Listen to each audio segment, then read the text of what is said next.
2020 has been a year like no other. Everything we know, everything we trust, and everything we've come to rely on has changed. So how could we expect the US election to be any different?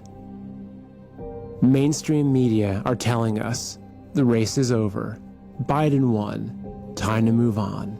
Nothing to see here, folks. But in your gut, you know something's just not right. From the strange patterns on election night, to the weeks of suspense, to the reports of fraud that evaporate faster than Biden's memory, it just doesn't add up. Stay with me, and you'll see just what's going on behind the scenes in this election, and why the greatest threat we're facing right now is not an invisible enemy invading our bodies, but one that's invading our country and our minds.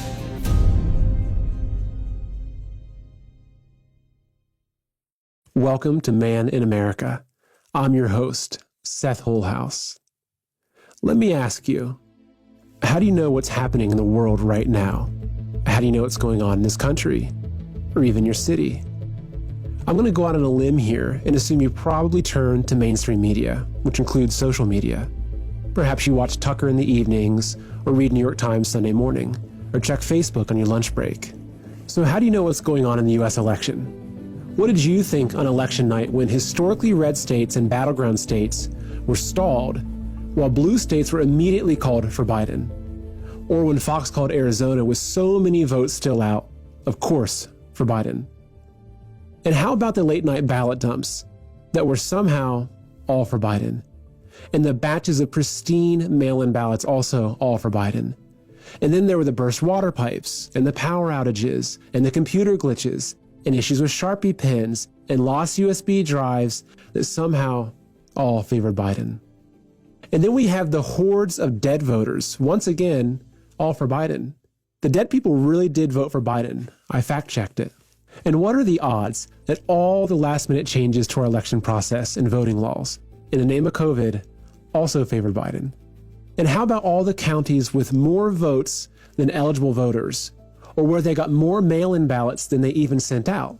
In Pennsylvania, they sent 1.8 million mail-in ballots and got back 2.5 million. And last but not least, we've got Dominion, the voting system with ties to socialist Venezuela that was programmed to manipulate votes for Biden while sending our data to China, Iran, and Russia. And when the system crashed because of the Trump landslide, key battleground states simply decided to stop counting and head on home. When has this ever happened before in U.S. history? This is just the tip of the iceberg.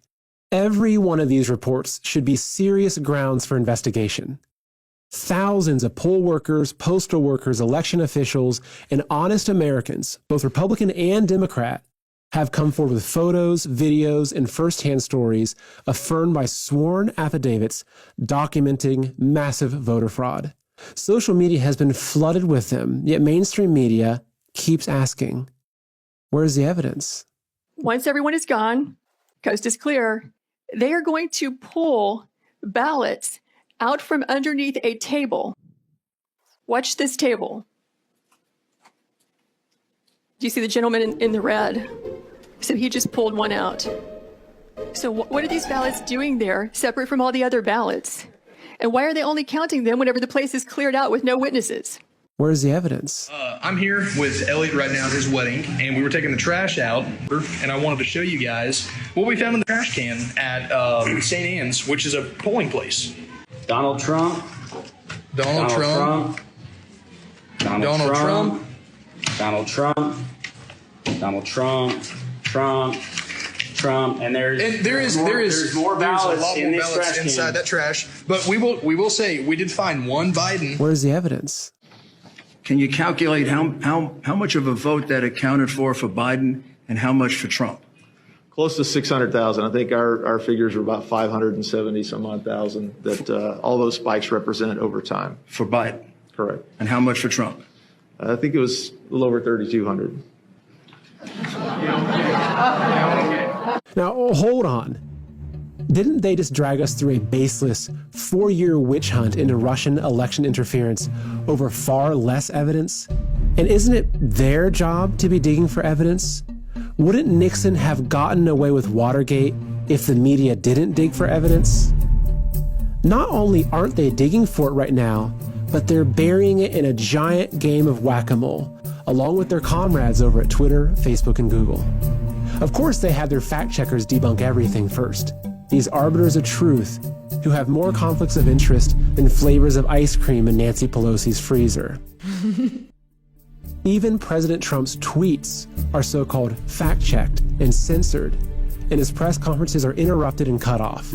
Okay, here we are again in the unusual position of not only interrupting the President of the United States, but correcting the President of the United States. Think about what this means. The President of the United States of America is being censored by U.S. companies. This whole thing reeks of corruption. And not just corruption, but treason. It's such a joke that I'd be laughing if it wasn't so serious. But it is serious. Because let's assume for a moment that just a fraction of the fraud reports are true. If mainstream media and social media didn't let you see or even talk about them, how would you even know? Think about it. If our election was stolen and our government was overthrown and yet they kept it all hidden, how would you know? If mainstream media can completely control public opinion and the flow of information, including from our president, does the truth even matter? What if I told you that every single one of our mainstream media, including Fox, is being used as a tool to manipulate public opinion and steer the outcome of the election? Perhaps a year ago, you might have called me a conspiracy theorist.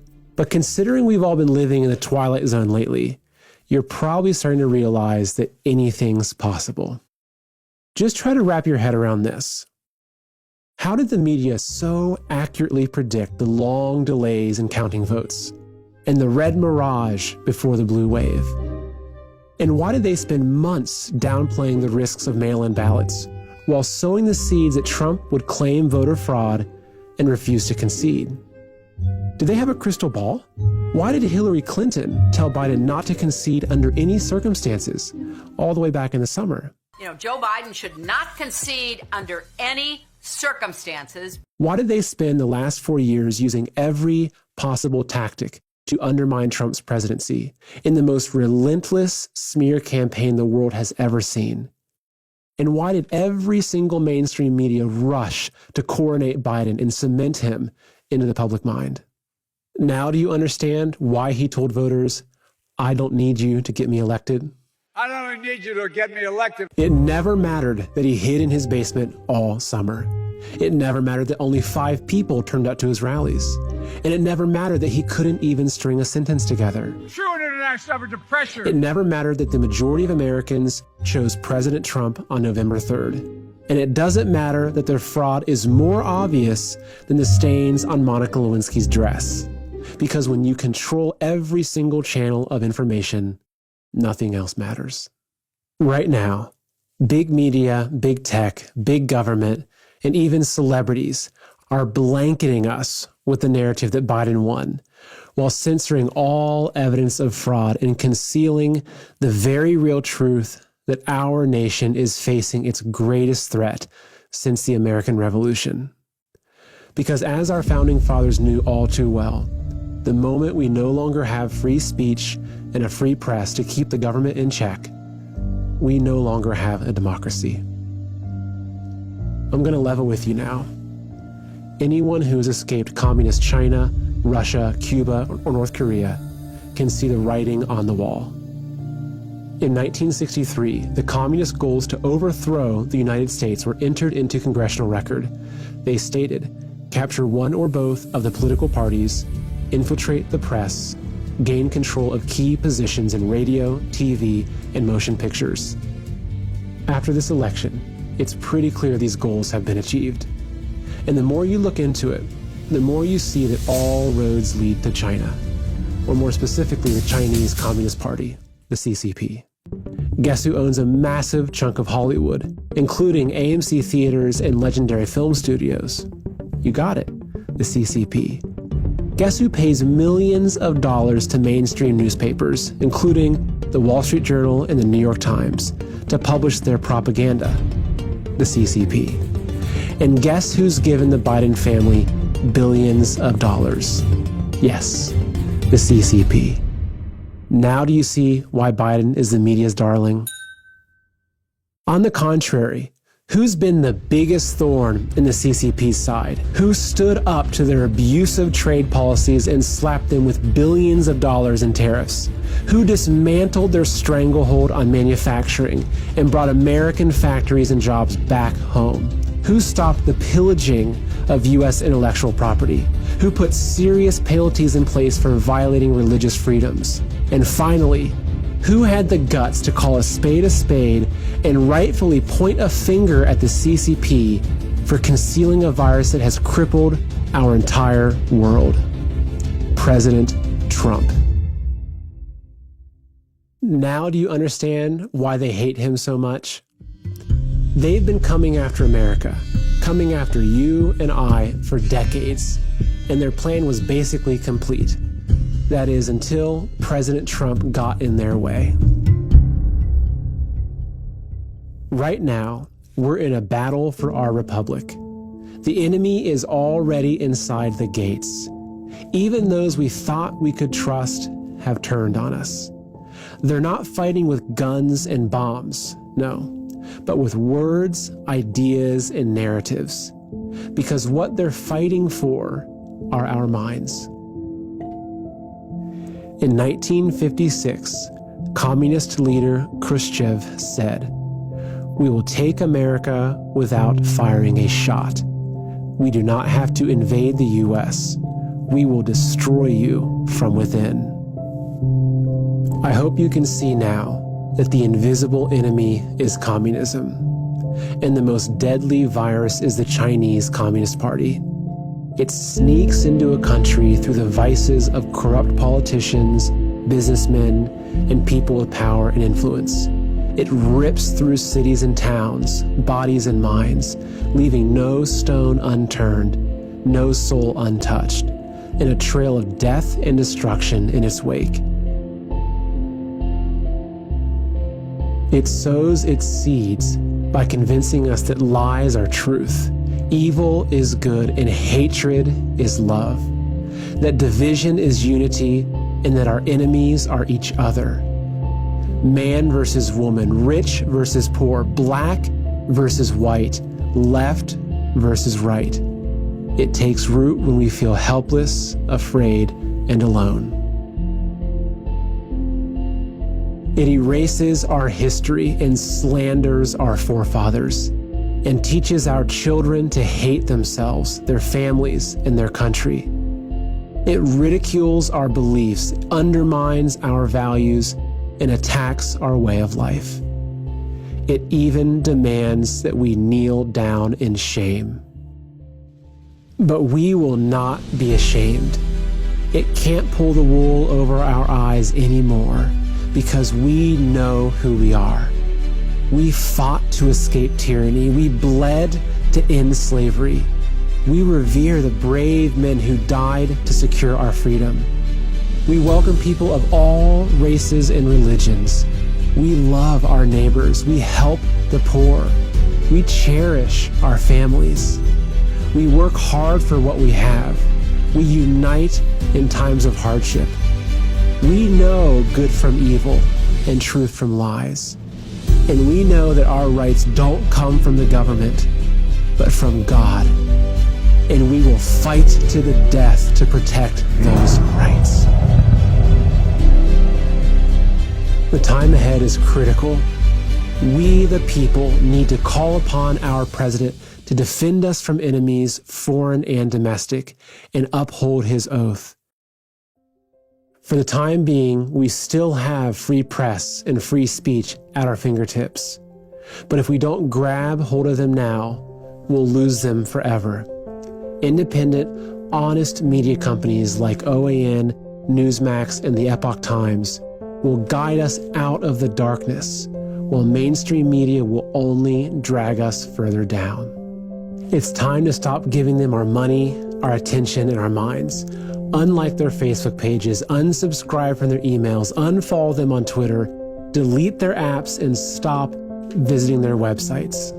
Support the countless patriots who've gone through hell and high water to get this information to you.